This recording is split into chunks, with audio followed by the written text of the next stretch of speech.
Time now for your forewarned weather with Chief Meteorologist Alana Brophy. How's everyone's airway doing, given the week we've had? I mean, hanging on. I like that check-in. Yeah. I think that's a very Just want to make sure you're doing check-in. okay.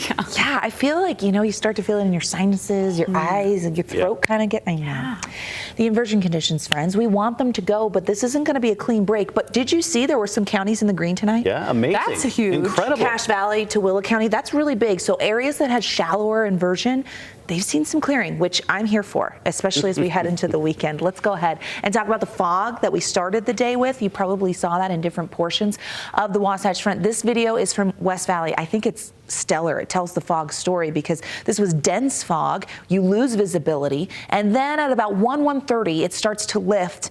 And you can see that inversion layer, but that was pretty dense. And we saw it on the eastern end of the Great Salt Lake, and it really wanted to hang around. As we looked at those temperatures to start the day, they were frigid, 20s and teens out there. Another cold night ahead of us. Great sunset. Thank you, Meg, for sharing this one. You can make out the haze, but it is a very, very pretty shot. Weather at abc4.com. Time-lapse video from Nelson Peak shows this was a little bit of progress as well in Salt Lake and Tooele County. Yeah, some clouds sneaking through there, and you can see the inversion layer, but it was clear for a moment or two before the sun went down. Temperatures right now in the 20s and 30s, 24 in Milford. We made it to the low 40s today, 34 in Moab, 53 in St. George. As we get through the overnight, that haze is going to stick around. We get temperatures dropping into the upper to mid-20s. This one coming from Fillmore, love that, where we had some cleaner air. Yeah, as you head into central and southern Utah, you maybe notice that we don't have the level of inversion or inversion conditions in a lot of those valleys. Time lapse coming from our Black Desert Sky Cam with clear conditions. Low 60s, mid 60s today in Ivins, low 60s towards St. George.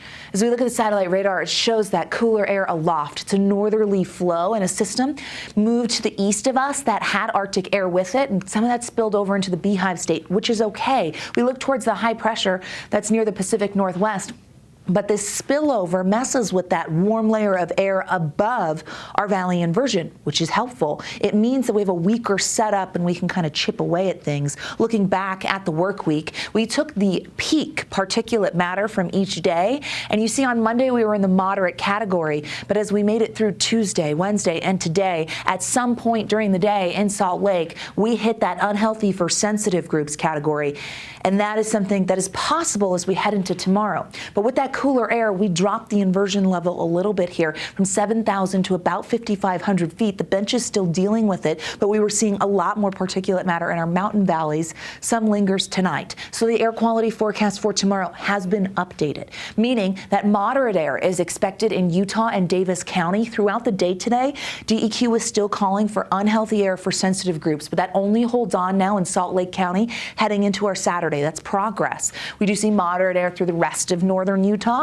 But going through tonight with some clean air is also a nice silver lining for what's ahead. Even if it's temporary, it's a bit of a win because high pressure conditions do stick around into next week and the haze could linger. There's the system that I'm talking about that had the cold air. What I want you to note here is that northerly flow that stays in control. We have the potential for that haze to build back, but with a northwesterly flow, we get a weaker inversion setup, meaning hopefully conditions won't be as stubborn into next week as they were this week. Wednesday really was a tough day, and today Salt Lake definitely had some pretty decent particulate matter. As we move into the middle and late portion of next week, we start to introduce a few more clouds, and there's potential that we could see the chance of some wet weather sneaking in, which we are all here for. Two different systems. We'll see what happens. It's several days away, but we need something because hope was dwindling. I mean, we went through the last 6 days just knowing there's nothing that's going to happen. Looks like on the 6 to 10 day, we do get a wetter setup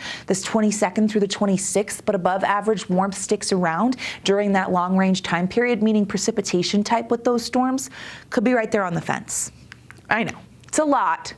I don't love the air either, but I'm hoping that with this northwesterly flow, it weakens a little bit. 30s and 40s for tomorrow, 49 in Moab, 57 in St. George. With that cooler air and northerly flow, we take off a few degrees, even down in southern Utah, who was in the low 60s today, topping out at 63. 50s stick around. MLK Day, 59 in the south, a little more cloud cover by next Friday. Next Friday is the signal where we could maybe see an isolated shower.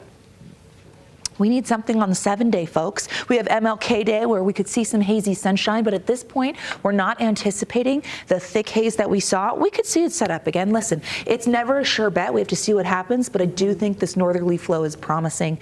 I also would really personally like to invite that isolated shower. Yes. Get to Salt Lake City. Come on over. Northern Utah. Come on down. Come on.